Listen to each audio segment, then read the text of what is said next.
Hey guys, welcome back to our channel. In this tech tutorial video, we're going to teach you how you can generate an API token for your account on Jira. So let us dive right into it. All right, so head over to Jira, log into your account, and basically guys, what you need to do is click into your icon, profile icon here in the top right corner, and click into account settings.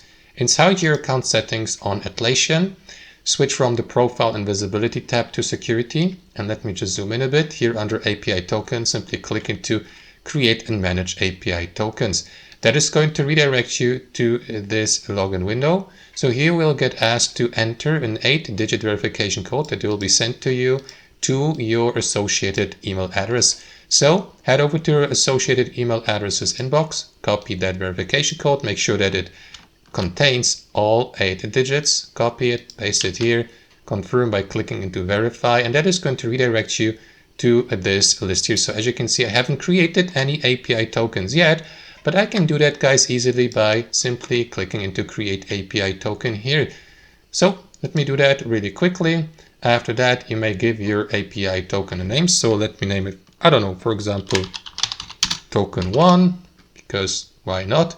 And after that, you will see the expiration date below. You may switch to another expiration date, like let me go with 23rd September. And in the final step, guys, simply click into create here to create your token. Wait for a brief moment, and there you go. As you can see, according to this notification in the bottom left corner, my API token or API token has been created. Now I can simply copy it by clicking into that button here, copy it to my clipboard and use it. And that's basically it, guys. You may revoke that API token if you like here, or create a new one. And that's it. That's how it works, guys.